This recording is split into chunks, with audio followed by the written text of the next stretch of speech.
There's a profound silence that falls over farmland after midnight, a quiet so deep it feels like the world is holding its breath. I've always found a strange comfort in it. I'm a welder, have been for over 40 years, and the hiss of the torch and the shriek of the grinder fill my days with noise. The stillness of a late-night walk is the only thing that seems to balance the scales. My property is vast, a sprawling sea of fields and trees that has been in my family for generations. It's just me and my dog, Bosley. Now, the house, a two-story farmhouse built by my grandfather, is far too big for one man and a dog. Every empty room is a monument to a life that isn't lived there anymore. The kids are grown, with lives and families of their own in cities I hardly recognize, and my wife, Maria, well, cancer took her 3 years ago, and with her it took the soul of this house. I never had the heart to downsize. Leaving would feel like a betrayal, like admitting she's truly gone. So, I stay, surrounded by the ghosts of laughter and love, with only Bosley for company. He's a good dog, a mix of shepherd and something big and loyal. Sometimes I think he likes me more than I like him. His unconditional presence a constant, a gentle reminder of the affection I've lost. One sweltering July night, the heat in my workshop had been suffocating. The air was thick with the smell of ozone and hot metal. After cleaning up, I couldn't bear the thought of being confined within the house's silent walls. I needed to move, to feel the night air on my skin. "Come on, boy," I murmured to Bosley, and his tail gave a hopeful thump against the doorframe.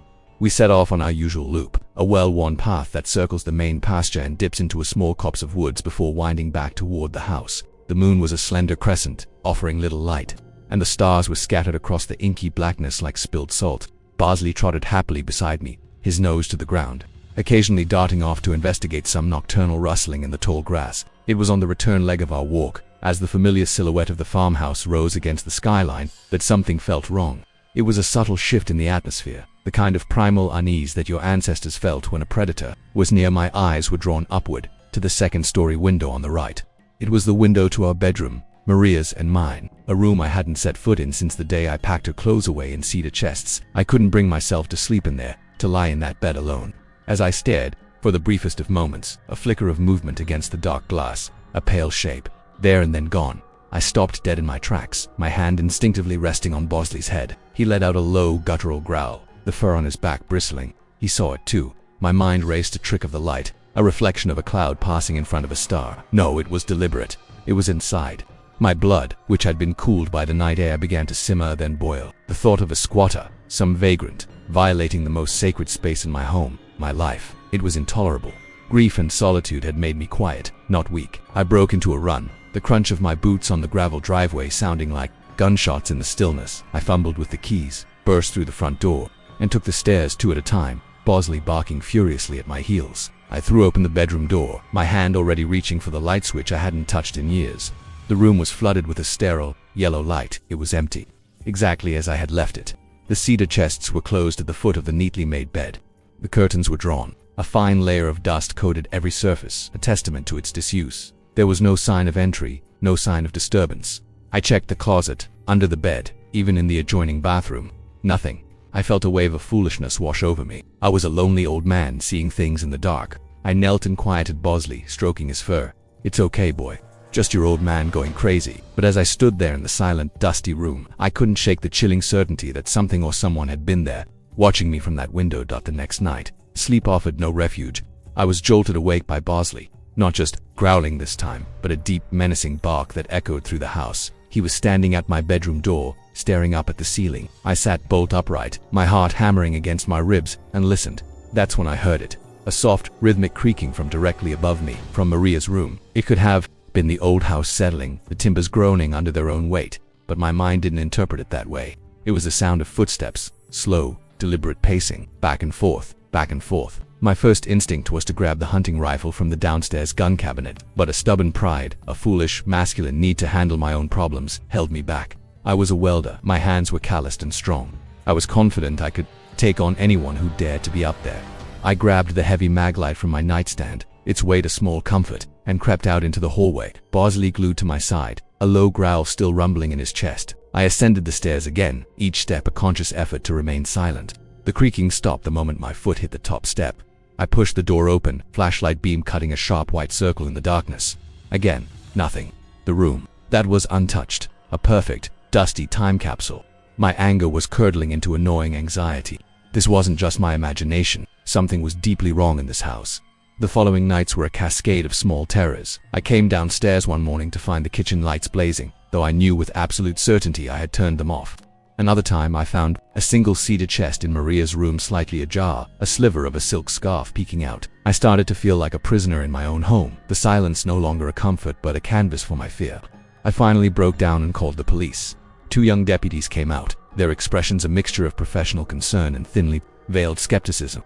They did a thorough search, from the attic to the cellar, checked all the windows and doors, and found nothing. No signs of forced entry, no evidence of an intruder.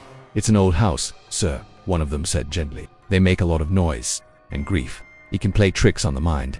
I could tell they thought I was a grieving widower losing his grip. They told me to call if anything else happened, but the message was clear: don't waste our time. The next night was the breaking point. I couldn't sleep, my ears straining for every creak and groan. Finally, unable to bear the suspense, I decided to face it head-on. I took my rifle with me this time. I walked upstairs, my heart a frantic drum, and pushed open the bedroom door. The smell hit me first, the faint, floral scent of Maria's perfume, a scent I hadn't smelled in years. And then I saw it. The room was in disarray. The cedar chests were thrown open. Maria's clothes, her dresses, her blouses, her scarves were strewn everywhere, draped over the bed, scattered across the floor, hanging from the lampshade. It was a desecration.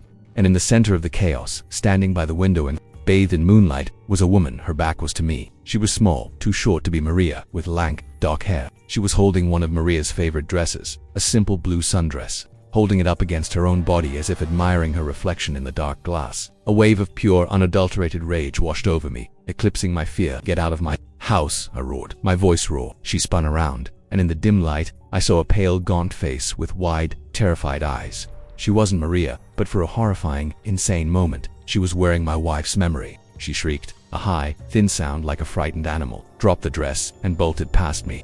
I was so stunned I didn't even think to raise the rifle. She clattered down the stairs and out the front door, which I'd left unlocked in my haste.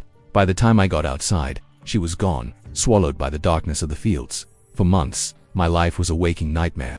I slept with the rifle by my bed, jumping at every shadow. I installed motion sensor floodlights around the entire perimeter of the house, turning my property into a stark, overlit stage at the slightest rustling of leaves. The anxiety was a physical weight, a constant pressure in my chest.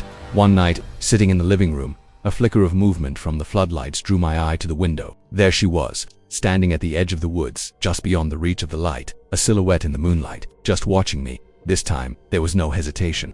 I grabbed the rifle, with Bosley barking hysterically beside me, and ran outside. She didn't move. She just stood there, a statue of malice. "I'm warning you," I screamed, my voice cracking. I fired a shot into the air, the crack echoing across the silent landscape. That finally made her turn and melt back into the trees. I haven't seen her since that night, but the quiet is gone forever. The silence is no longer peaceful, it's waiting. A few weeks ago, my son came to visit. He was worried, said I sounded terrible on the phone. While he was here, he helped me clear out some old boxes from the attic. In one of them, tucked away in a dusty corner, we found a box of Maria's old things from before we were married. In it was a photo album from her time as a volunteer nurse at the county hospital, years before I met her.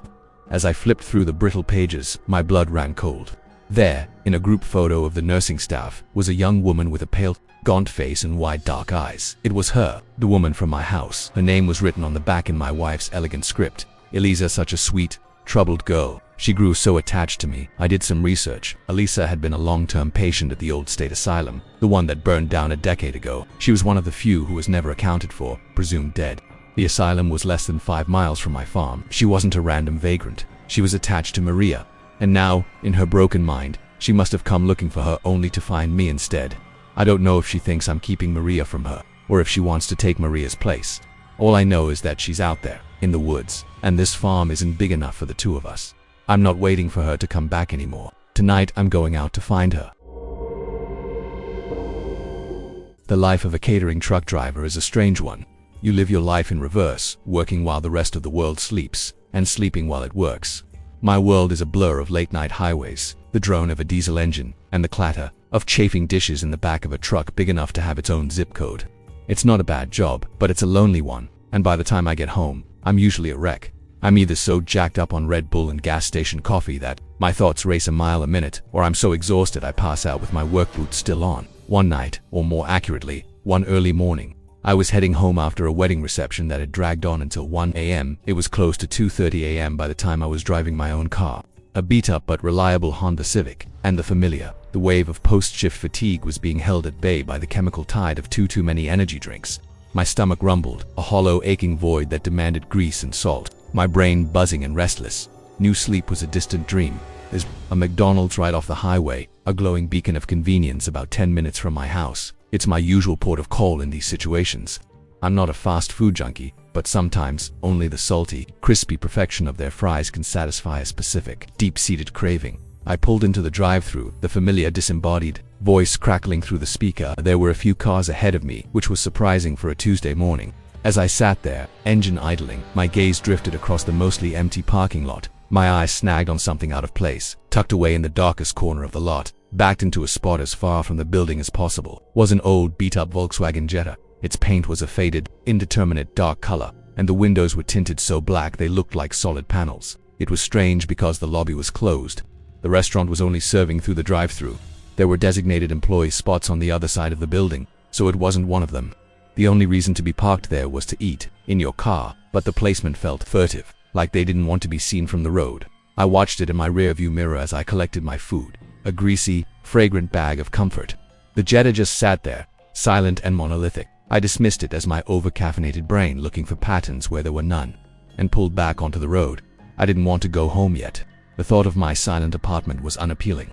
I needed a buffer zone, a place to decompress, and eat my food in peace.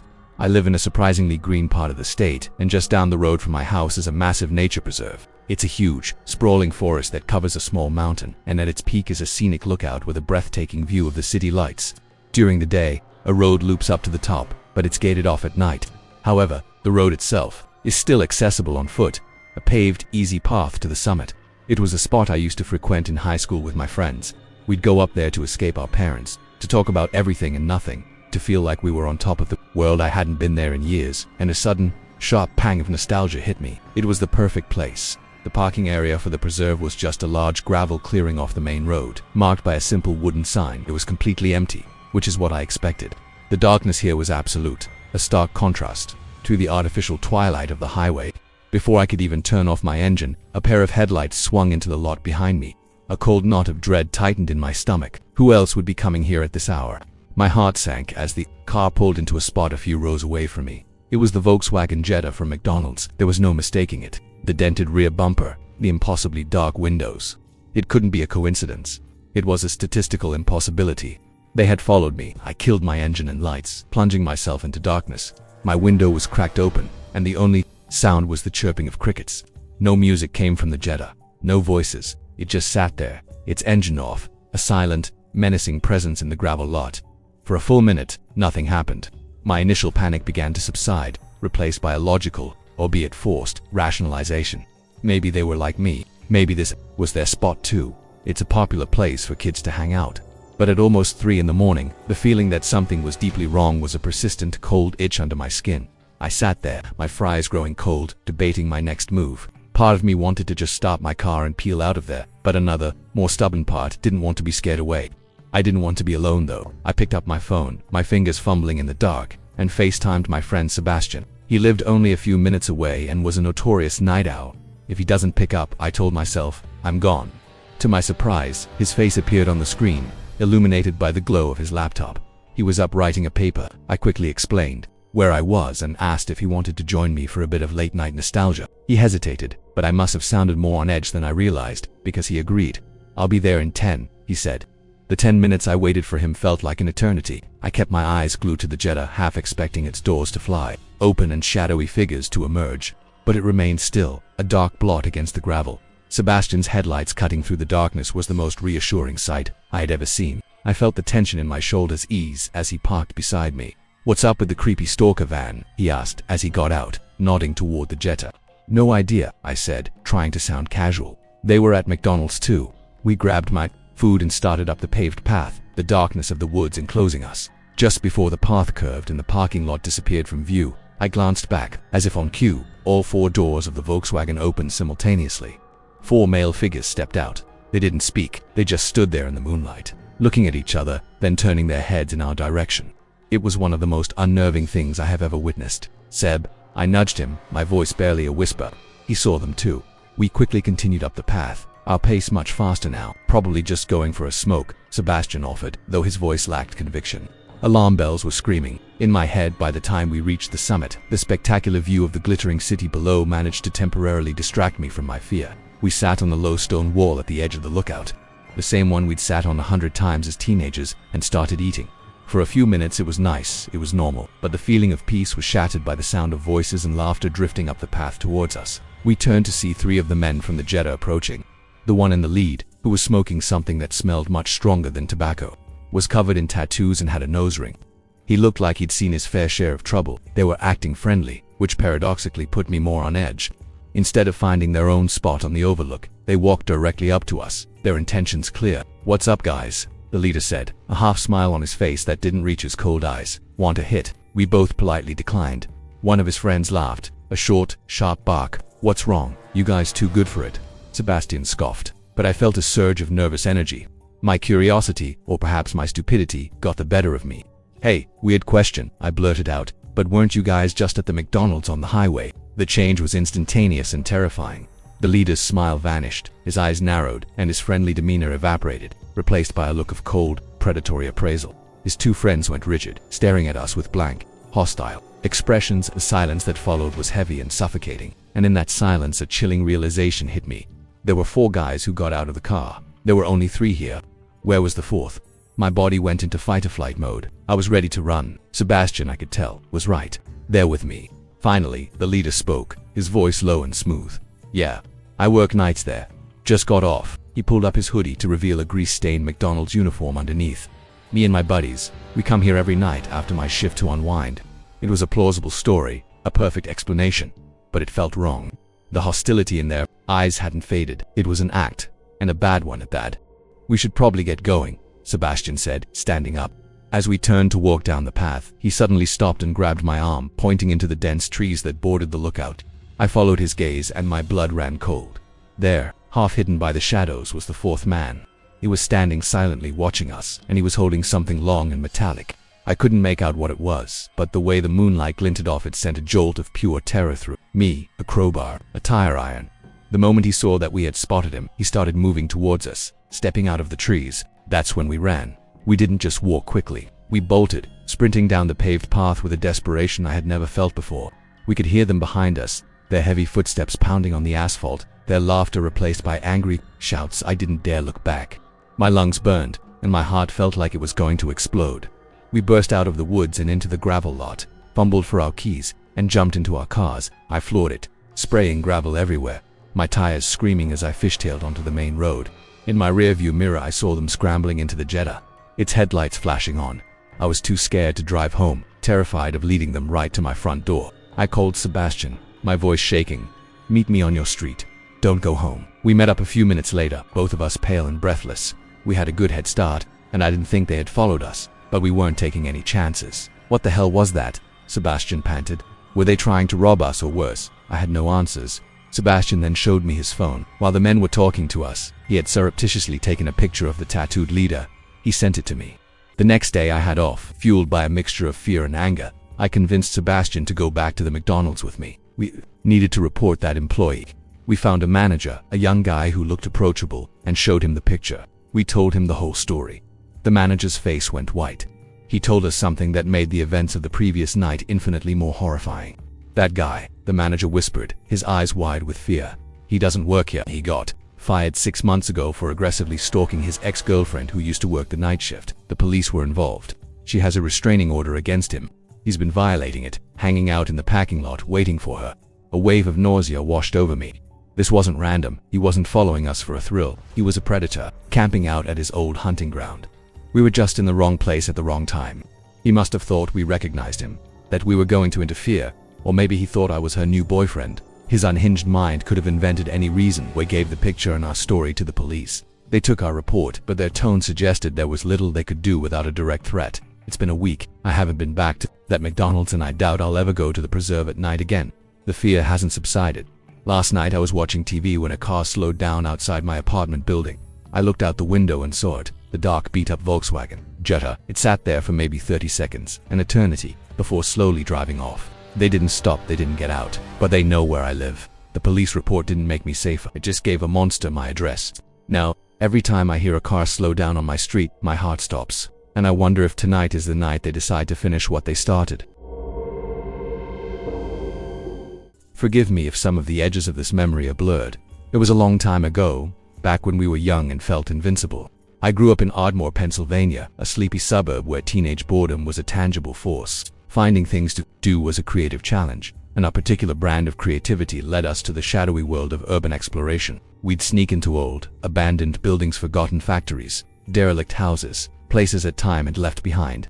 There was a thrill in it, in peeling back the layers of decay and imagining the lives that had once filled those empty spaces. Our favorite spot, our go-to for a guaranteed shiver down the spine, was an abandoned church in the neighboring town of Narberth. I still remember the address with perfect clarity, 198 Elmwood Avenue. It wasn't just abandoned. It felt malevolent, a hulking Gothic structure that seemed to soak up the light around it. One crisp fall evening, the kind where the air has a sharp, clean bite to it, 6 of us decided to pay the church a visit. It was me, my best friends Max, an ally, and our other friends, Luna, Gina, and Johnny. The plan was simple. Get inside, drink a few cheap beers, and scare ourselves silly. The church sat back from the road, partially hidden by overgrown trees, and was surrounded by a rusting 8-foot chain-link fence. The fence was our first obstacle, a familiar climb that we'd perfected over several visits. The massive front doors were boarded up with thick planks of plywood, but we knew the way in a broken stained glass window on the side, just large enough for a teenager to squeeze through. Once inside, the sheer scale of the place was always breathtaking. Moonlight filtered through the grime-caked windows, illuminating dust motes dancing in the air like tiny spirits. The first thing you noticed was the floor, or rather, the lack of one. The entire main floor of the nave had been ripped out, leaving a gaping, rectangular hole that dropped down into the darkness of the basement. All that remained were the support beams and a single, ominous set of concrete stairs descending into the blackness. It looked as though the church had been violently gutted, its heart torn out. The basement was always our destination. It was a labyrinth of shadows and secrets, and down there, the outside world ceased to exist. We made our way down the cold, dusty steps, our footsteps echoing in the oppressive silence. The basement was divided into 3 main rooms, though only one still had a door on its hinges. The other 2 were just dark, gaping archways. We settled in the largest of the 3 rooms, an old parish hall or recreation room. It was littered with the debris of a forgotten past, stacks of rotting hymnals, a few broken pews, a threadbare couch with its springs bursting out, and a small, overturned table. Johnny, who was a notorious lightweight, was already getting loud and giddy after half a beer, and I remember constantly shushing him, my own nerves on edge. Still, there was a comfort in our numbers. 6 of us, we were safe. We put on some music. From a small Bluetooth speaker, the tinny sound a flimsy shield against the heavy silence. And for a while, we were just kids laughing and drinking in a creepy old basement. We had been there for maybe an hour when it happened. An earth slam that reverberated through the concrete walls and the very bones in my body. It was the sound of a heavy wooden door being thrown shut with immense force. I literally jumped, beer sloshing onto my hand. We all froze, a circle of wide-eyed faces illuminated by the weak beams of our flashlights. The music suddenly seemed obtrusive, and Max clicked it off, plunging us into a thick, listening silence. My first thought was that one of us had accidentally kicked the door, but a quick glance confirmed we were all huddled in the center of the room, far from the only door in the basement. That was all it took for half of our group to break. Luna, Gina, and Johnny were on their feet in an instant, their faces masks of pure panic. Without a word, they scrambled for the stairs, their panicked footsteps receding into the darkness above. That left me, Max, an ally. We were the fearless ones, the ones who always pushed it a little further. My heart was pounding a frantic rhythm against my ribs, but a mixture of bravado and genuine curiosity held me in place. I wasn't going to be scared off by a gust of wind. I could see the same stubborn refusal to be spooked in Max's and Ellie's eyes. After a few minutes of standing in absolute silence, listening to nothing but our own breathing, our foolish courage got the better of us. "Let's go check it out," Max whispered, and neither ally nor I argued. We crept slowly towards the closed door, our flashlights cutting nervous, trembling paths through the darkness. The door was heavy and solid. I reached out, my hand hesitating for a moment before I turned the cold, brass knob and pulled it open. It opened onto a small, cramped room, perhaps an old office or a changing room for the pastor. The first thing that caught my eye was an old wooden dresser against the far wall. The mirror above it was cracked, a spiderweb of fractures distorting our reflections. Smeared across the glass was something dark and red. At first I thought it was old, dried paint, but as I leaned in closer, a metallic, coppery smell hit my nostrils. I cautiously touched the edge of the smear. It was sticky, tacky, it wasn't old. It was recent. A chill, entirely different from the autumn air, crawled up my spine. Someone, or something, had been in this room not long ago. The feeling of being intruders shifted into a much more terrifying feeling of being trespassed upon. Then Ally gasped, and pointed a shaky finger at the dresser's surface. Lying next to a collection of dust and dead insects was an old photograph in a tarnished silver frame. It was a black and white portrait of a woman in a wedding dress, probably from the 1950s or 60s. She was smiling, a wide, joyful smile, but there was something profoundly unsettling about it. Her eyes seemed too dark, too intense. The photograph radiated a sense of deep, tragic wrongness. I felt a primal urge to get out, to run back up those stairs and never look back. Just as I turned to leave, we heard another noise. It wasn't a slam this time. It was a soft, dragging sound, coming from the room we had just left, the large room where we had been drinking. It was the sound of something heavy, like a piece of furniture, being slowly pulled across the concrete floor. That was our breaking point. The last vestiges of our courage evaporated. Go, Max yelled, and we didn't need any more encouragement. We grabbed our backpacks and ran, not even looking back, scrambling up the concrete stairs and bursting into the cavernous main hall of the church. We squeezed through the broken window one after another, not caring about the cuts from the remaining shards of glass. When our feet hit the cool, damped grass outside the fence, none of us said a word. We just stood there, chests heaving, trying to catch our breath. After we had all jumped the fence, I turned back for one last look at the church and my heart stopped. In the dark, jagged opening of the window we had just exited, I saw a silhouette. It was the shape of a person, standing perfectly still, watching us. I tried to tell myself it was a trick of the light, my mind playing tricks on me after the adrenaline rush. I still pray that's all it was, but I'll never know for sure. We never went back to the church together. The incident created an unspoken rift in our group, a shared trauma we never properly addressed. Years passed. I moved away for college, then came back. One day, driven by a morbid curiosity I couldn't explain, I drove down Elmwood Avenue. The church was gone. In its place was a vacant lot, overgrown with weeds, a new, modern fence surrounding it. It had been completely demolished. The story should have ended there, another spooky teenage memory, but it gnawed at me. I started digging. One spent a few afternoons at the local library, sifting through microfiche archives of old newspapers. I was looking for anything about 198 Elmwood Avenue. I found it in a yellowed, brittle copy of the Narberth Chronicle from October 1958. The headline was, "Local Bride Vanishes on Wedding Day." The article detailed the disappearance of a young woman who had vanished from her own wedding reception, held in the parish hall of the very church we had explored. She was last seen going into the pastor's office in the basement. They searched for weeks, but never found her body. The main suspect was her new husband, the pastor's son, but without a body, they could never make a case. As I read the article, a single sentence made all the blood drain from my face. My hands began to shake uncontrollably. I stared at the name of the missing bride, printed there in faded black ink, and a cold, terrible understanding washed over me. The bride's name was Allie.